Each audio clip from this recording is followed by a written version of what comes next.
क्योंकि मलूक नागर साहब तो खुद बीएसपी में रहे हैं, जब कोई अब आरएलडी में होता है ना तब आदमी इस मलूक नागर साहब आप ही बताइए, राहुल गांधी की रणनीति क्या है और मायावती जी क्या वाकई दम लगा के नहीं लड़ती चुनाव? मानक भाई बोलिए।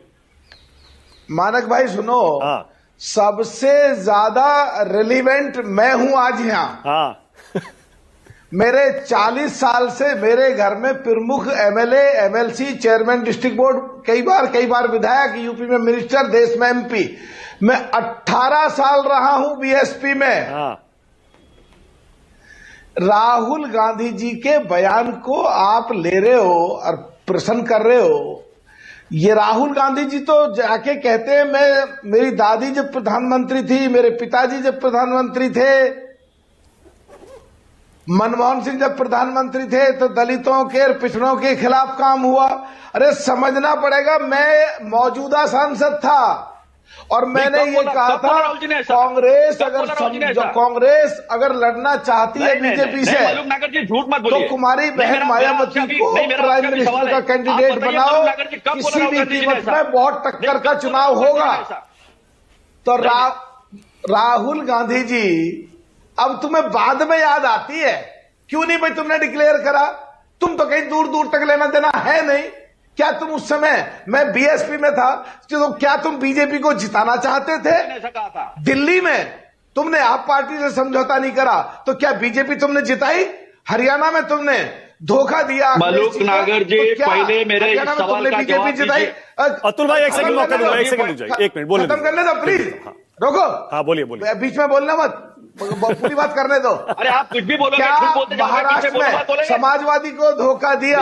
इंसान सुनो, क्या समाजवादी को धोखा दिया तो क्या तुमने महाराष्ट्र में बीजेपी जिताई? महाराष्ट्र में हटाओ अखिलेश पखलेश को, तो क्या मध्य प्रदेश में तुमने बीजेपी को जिताया? तुम कहना क्या चाहते हो? अरे कांग्रेसियों में, कांग्रेस से विधायक रहा हूं, तुमसे बेहतर मैं जानता हूं। 2001 में हम सगे 3 भाई देश में एआईसीसी मेंबर थे। मायावती जी देश की कद्दावर नेता हैं, माननीय मुलायम सिंह जी देश के कद्दावर पिछड़ों के नेता। तुमने दोनों को आय से अधिक संपत्ति के केस में जेल में डालने की कोशिश करी। तुमने बाबा अंबेडकर को चुनाव हरवाने की कोशिश करी। तुम्हारी मानसिकता दलितों के खिलाफ है, तुम्हारी मानसिकता पिछड़ों के खिलाफ है। तुम ये घड़ियाली आंसू बहाते हो और बाद में केवल एक्टिंग करते हो। ये दो धारी तलवार, दो तरीके से बोलते हो तुम बिल्कुल एकदम। अगर मायावती जी को चाहते थे अपने साथ लेना तो क्या सोनिया गांधी जी मायावती जी के पास गई? क्या राहुल गांधी मायावती जी के पास गए? क्या प्रियंका गांधी मायावती जी के पास गई? तुम चाहते ही नहीं थे, क्योंकि तुम मायावती जी को हजम नहीं करना चाहते। तुम पिछड़ों को, नेता चरण सिंह जी को तुमने धोखा दिया, कुर्सी से हटाया। राजेश पायलट को धोखा दिया, सचिन पायलट को राजस्थान में चेहरा रख के चुनाव ज्यादा हो रहा है अभी। तुमने सचिन पायलट को धोखा दिया, तुमने पिछड़ों को धोखा दिया, दलितों को धोखा दिया।